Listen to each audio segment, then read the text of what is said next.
Dans cette vidéo, on va parler de quelques compléments sur la dérivation et en particulier, on va regarder le cas des fonctions composées. Donc déjà, qu'est-ce qu'une fonction composée? C'est de ça dont on va parler. Et après, on va regarder ensemble comment est-ce qu'on dérive une fonction composée et on va regarder ensemble les dérivés des fonctions composées les plus fréquemment utilisées. Donc pour commencer, première chose, qu'est-ce qu'une fonction composée? Par exemple, si j'ai la fonction f de x égale racine carrée de x carré plus 2x plus 5, j'appelle cette fonction une fonction composée. Pourquoi? Parce que si tu pars de ton antécédent x, de ta variable, la première chose que tu vas appliquer, tu vois, si on décompose, on parle de fonction composée, donc nous on va décomposer. Si je décompose la construction de f, en partant de ma variable x, la première fonction que je vais appliquer, c'est le polynôme du second degré. X carré plus 2x plus 5. Ce polynôme, je pourrais très bien l'appeler u de x, et donc c'est comme si j'appliquais en premier lieu à ma variable x, j'applique la fonction u de x et j'obtiens le polynôme x carré plus 2x plus 5. Pour aller jusqu'à ma fonction f, pour construire la fonction f, une fois que je suis à cette étape-là, qu'est-ce qu'il me reste à faire? Il me reste à appliquer la fonction racine carrée de ce que tu veux, et on obtient le nombre racine carrée de ce que j'ai juste avant. Donc x carré plus 2x plus 5. Et si tu regardes ce schéma, ce qu'on a reproduit du coup ici, c'est la fonction f de x. Donc on dit que f de x, c'est la composée de deux fonctions, la fonction u et la fonction racine de x. En fait, f de x, je pourrais l'écrire racine carrée de u de x. Voilà. Ça, c'est des fonctions composées. Ok? On va donner un deuxième exemple et puis après on va regarder ensemble la façon de noter, la notation des fonctions composées parce qu'il y a cette histoire de v rond u, u rond v. En regardant ensemble, c'est pas compliqué. Autre exemple, on va prendre g de x égale exponentielle de 3x plus 5. Par exemple. Donc là, en fait, ce qu'on constate, c'est que g de x est constitué de la fonction exponentielle et aussi de la fonction 3x plus 5. Donc j'ai une fonction dans une autre fonction. Ok? C'est ça la composée. Donc si je décompose justement et que j'effectue mon schéma en partant de ma variable x, la première fonction que j'applique, c'est celle-là, c'est pas l'exponentielle. Parce que si j'appliquais, on va le faire ensemble, tiens. Si j'appliquais l'exponentielle x en partant de la variable, j'obtiendrais quoi? J'obtiendrais exponentielle x. Après, ce serait très compliqué de trouver une fonction à appliquer à exponentielle x qui me permette de retomber sur exponentielle 3x plus 5. C'est un peu farfelu de le faire comme ça. Dans l'idée, en fait, tu pars de ta variable, la première fonction que tu appliques, c'est ce que tu as là-dedans, tu vois. On va vraiment au cœur de l'expression. Donc le cœur, c'est 3x plus 5. C'est ma fonction affine. Je vais l'écrire ici. Et cette fonction, on va l'appeler u. D'accord? Donc on applique une fonction u de x qui est égale à 3x plus 5. Une fois que j'obtiens le nombre 3x plus 5, j'applique la fonction exponentielle, mais je l'applique sur ma quantité 3x plus 5. Du coup, j'obtiens quelle expression? J'obtiens exponentielle de 3x plus 5. Ok? Puisqu'à la place de ma variable grand x, je rentre toute cette expression. Et donc exponentielle de 3x plus 5, qu'est-ce que c'est? C'est ta fonction g de x. Donc g de x est la fonction composée ou constituée des fonctions u de x et exponentielle grand x. On peut écrire g de x égale exponentielle de u de x. Voilà, donc ça c'est la composition des deux fonctions. Si on regarde un cas général, pour comprendre les notations justement, donc soit u et v, ou u de x et v de x, deux fonctions définies sur un intervalle i, etc. Je pars de u, j'applique la fonction, je pars de x, pardon, j'applique la fonction u de x. J'obtiens donc le nombre u de x. À partir de ça, de u de x, j'applique la fonction v. V de tout ce que tu veux. Mais comme je l'applique, cette fonction v, à ce nombre u de x, je vais obtenir v de u de x. Je l'écris v de u de x. Ok? U de x ici, là, il devient l'antécédent en fait, c'est tout. Et c'est pour ça que dans l'écriture, u de x, il est écrit exactement à la place, tout simplement, de l'antécédent. D'accord? Maintenant, comment je note ça? V de u de x, comme il y a beaucoup de parenthèses et que ça donne un petit peu une écriture, on va dire, qui n'est pas légère. On a une écriture un peu plus légère éventuellement de V de U de X, c'est V rond U. Voilà, V rond U, ça veut dire exactement V de U de X. On peut écrire V rond U de X, pour préciser que X est la variable. Mais on pourrait presque se contenter d'écrire V rond U, d'accord? Donc quand tu vois V rond U, il faut bien comprendre et garder à l'esprit que V rond U, il s'écrit exactement dans le même sens que quand tu écris V de U de X. Ça veut dire que ta première fonction que tu appliques, c'est quoi? C'est U de X. Ok? U de X, c'est la première fonction que j'applique en partant de l'antécédent au tout départ. Pardon. Donc U, je l'applique en partant de X, ok? Je pars de X, j'obtiens U de X. Et après, en partant de U de X, j'applique V, j'obtiens V de U de X. Et donc le U que tu vois écrit là, même s'il est en deuxième position, dans l'écriture V rond U, c'est ça en fait l'ambiguïté, elle est ici, c'est que des fois les élèves ont l'impression que comme ça s'écrit V rond U, on applique d'abord V puis U. Alors que justement c'est l'inverse. On applique U puis V, d'accord? U c'est la première fonction et V aussi. Mais normalement si tu fais bien l'analogie entre cette écriture et celle-là, tu te souviendras que c'est U que tu appliques en premier. Parce que dans l'écriture V de U de X, clairement U de X, c'est le truc qui se passe en premier. Et après on fait la fonction V, voilà. Voilà ce que je peux te dire sur le cas des fonctions composées. Ok? En gros, tu peux retenir que c'est comme si tu avais une fonction dans une autre fonction. Ok? Maintenant, ce à quoi on va s'intéresser, c'est les dérivés des fonctions composées, puisque ça fait aussi partie des compléments qu'on rajoute en terminale. Donc complément, dérivation. Et alors là, on va parler de la formule, et je vais t'expliquer pourquoi il est très dangereux de l'apprendre par cœur. Mais comme d'habitude, hein, tu sais, j'en ai déjà parlé dans d'autres vidéos, c'est des choses que je répète assez fréquemment. Apprendre par cœur juste comme si c'était une poésie, c'est pas du tout stable comme façon d'apprendre. Il y a de très fortes chances que tu oublies en fait tout simplement ta formule parce qu'elle se rattache à rien. La vraie connaissance entre guillemets parfaitement maîtrisée, donc entre guillemets par cœur qu'il faut avoir, c'est à force de pratiquer ta formule. Au bout d'un moment, tu l'as tellement pratiquée que tu la connais. Mais c'est pas le même par cœur. Tu le connais parce que voilà, tu l'as pratiqué des dizaines et des dizaines de fois. Alors, la dérivée de V rond U, c'est U'. Moi, je vais l'écrire par cœur parce que je la connais du coup. U' fois V' rond U. En gros, c'est ça. Mais tu vois, si on l'écrit comme ça, c'est assez tendu à voir, à comprendre et à voir à quoi ça correspond. Alors, je pourrais aussi l'écrire avec les X. Mais tu vas voir que tout de suite, ça surcharge le fait de mettre la petite variable, ça va tout de suite surcharger l'écriture. V rond U X', donc la dérivée de V rond U, c'est U' de X fois V' de U de X. Voilà, si tu préfères, on peut l'écrire aussi comme ça. U' fois V' de U de X. On va reprendre l'exemple que j'avais pris au départ avec... bah non, on ne peut pas traiter d'exemple en premier. En fait, on va essayer de retrouver les dérivés des fonctions classiques. Donc les fonctions classiques, on va se les écrire. À moins que je reste là-dessus, ouais, je vais rester sur cette page. Par exemple, quand tu as racine carrée de U de X, comment je dérive ça?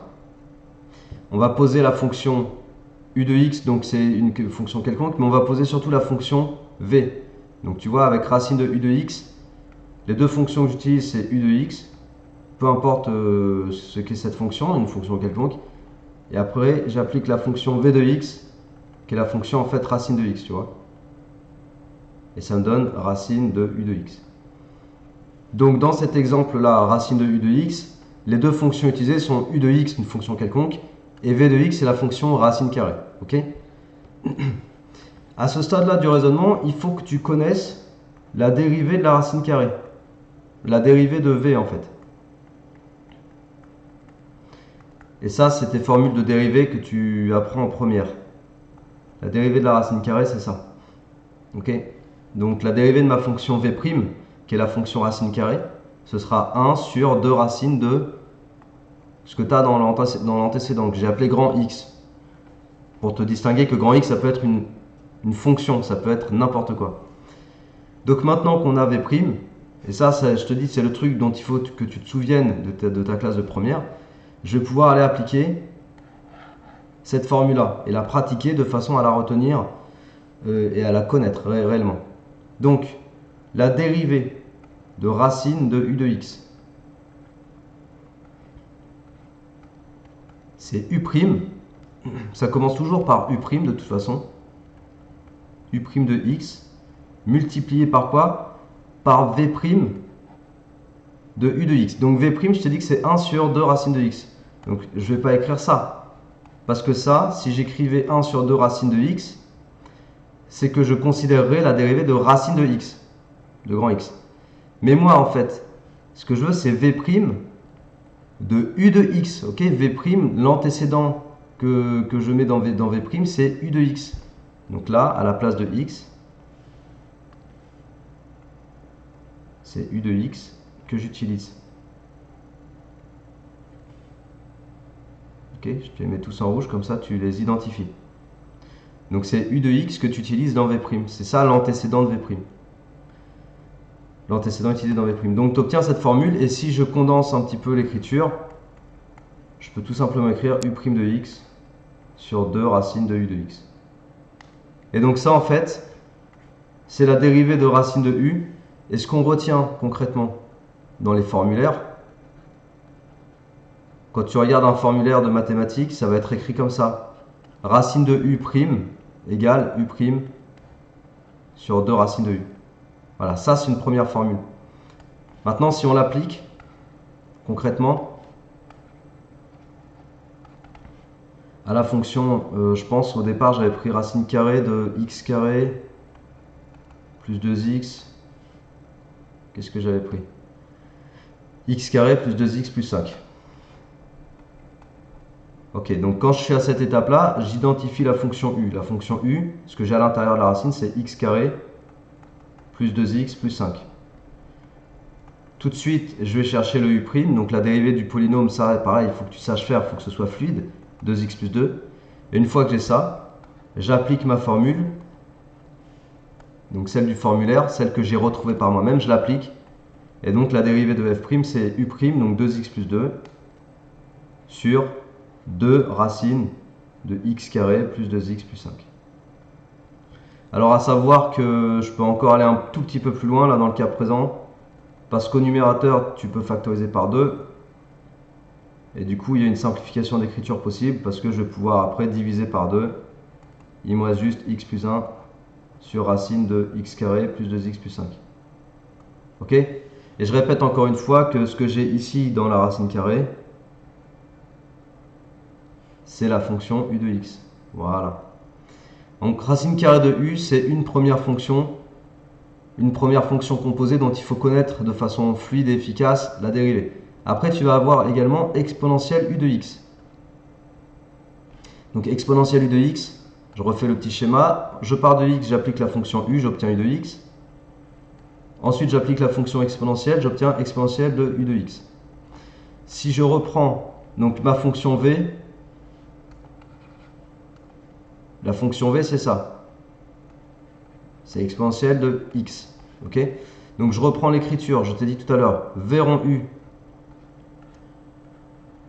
La dérivée de v rond u, c'est u' fois v' de u de x. D'accord?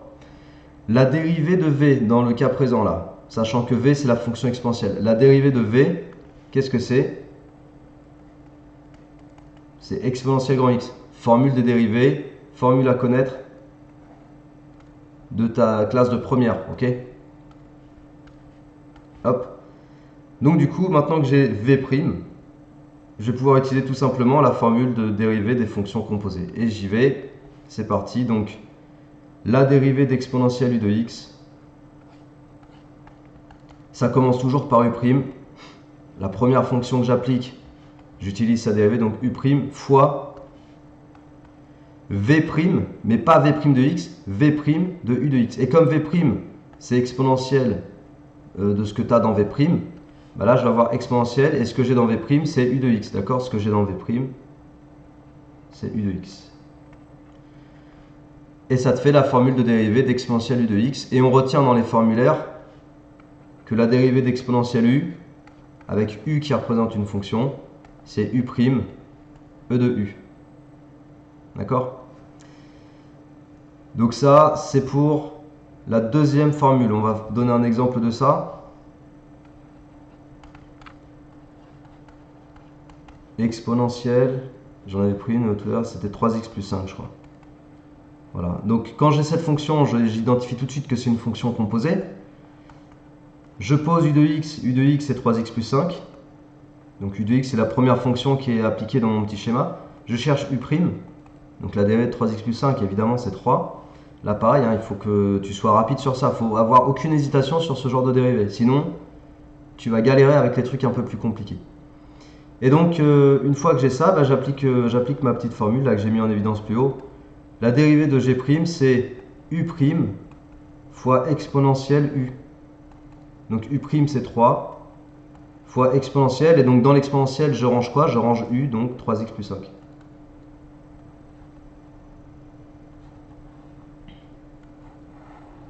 Voilà. Ensuite, on va continuer avec 1 sur u. Donc comment j'ai présenté précédemment? Ah ouais, ok. Donc 1 sur u de x. 1 sur u de x, la composition ici, c'est entre qui et qui? C'est entre la fonction u, donc toujours u que j'applique en premier. J'obtiens u de x. Et après, j'applique une fonction v qui est la fonction inverse ici. La fonction 1 sur x. Ok? Et là, quand j'applique cette fonction-là, à u de x, j'obtiens 1 sur u de x. Donc voilà ma décomposition de 1 sur u de x. C'est une fonction qui est constituée de u de x, une fonction quelconque, et puis de la fonction inverse. À savoir, toujours dans les connaissances de première, que la dérivée de ta fonction inverse, du coup, c'est moins 1 sur x carré.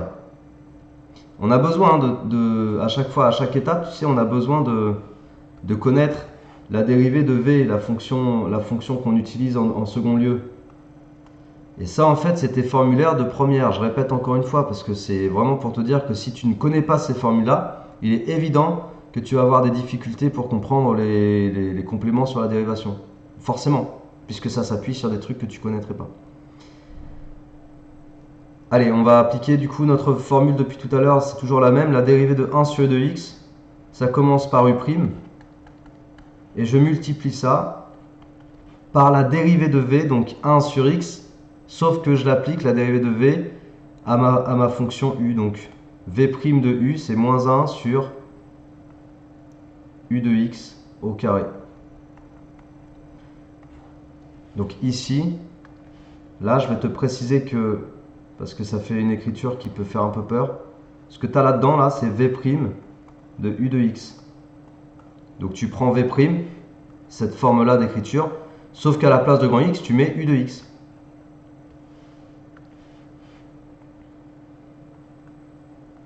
Voilà. Et ça, on peut le rebidouiller un tout petit peu en l'écrivant tout simplement. Je vais garder le bleu. Ça, tu l'écris tout simplement. Moins u', parce que u' fois moins 1, ça fait moins u' de x. Sur u de x au carré. Voilà, moins u' sur u de x. Dérivée de la fonction inverse. Enfin, dérivée de la fonction composée avec une fonction inverse. Donc pareil, dans ton formulaire, ça. Mais celle-là, on la voit souvent en première. Avec les formules de première, on l'a fait celle-ci.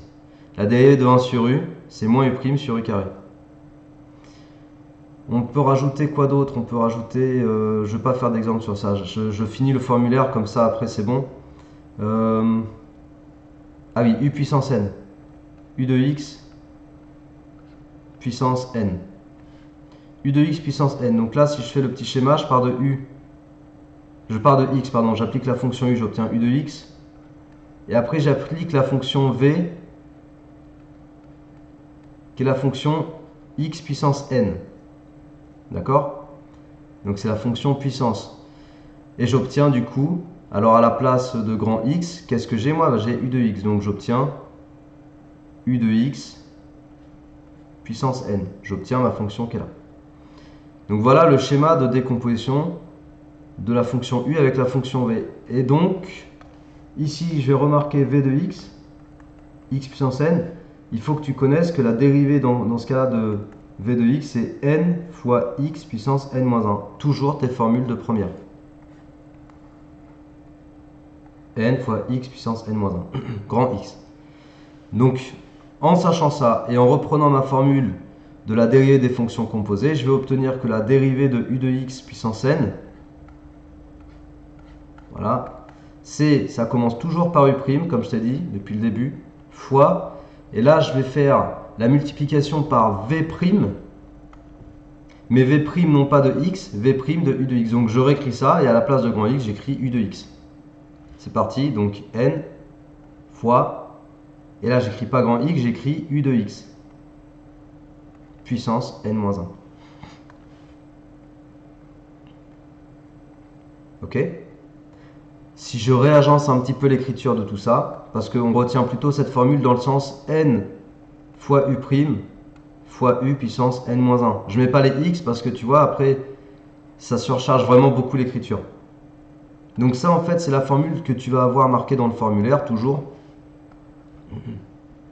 Donc n u', mince. La dérivée de u puissance n, c'est n u', u puissance n-1. Ok? Je mets pas d'exemple. Je te rajoute une dernière formule que je démontrerai pas, mais que tu peux essayer de faire de la même façon que tout ce que j'ai fait là. C'est la dérivée de ln de u. C'est u' sur u. Ok? ln, fonction logarithme népérien. On la voit parfois après avoir fait le chapitre, enfin on peut la voir après avoir fait le chapitre complément sur la dérivation. On peut la voir aussi mélangée, ça dépend des profs en fait, de comment ils construisent le cours. Donc ça se trouve, ça tu l'as pas encore vu, la fonction logarithme népérien. Si c'est le cas, ne t'inquiète pas, tu le feras au moment voulu. Mais en tout cas, voilà, ça c'est la dérivée qu'il faut connaître quand on a la fonction composée ln de u de x. Je ne vais pas faire d'exemple d'application dans cette vidéo parce que là du coup, la vidéo elle a duré assez longtemps. Je vais faire une autre vidéo où je vais aller traiter ces petits exercices là. Juste des applications très simples, ça va durer 5-10 minutes, même pas. Ok? Voilà, donc j'espère en tout cas que cette vidéo t'a plu, que ça t'a permis de voir plus clair sur l'histoire des fonctions composées, sur le fait qu'on peut retrouver soi-même ces formules, sur le fait que c'est pas mystérieux, il faut juste être rigoureux et il faut connaître ces formules de première. Si tout ça t'a plu, n'hésite pas à partager, à diffuser autour de toi, à t'abonner à ma chaîne si tu n'es toujours pas abonné, comme ça c'est un moyen de suivre mon travail et de me soutenir, et à me contacter si tu as besoin d'aller plus loin sur les cours, si tu as besoin d'un coach, contacte-moi, tu as toutes les informations sur mon site internet. Sur ce, à très bientôt, travaille bien, motive-toi bien, ciao.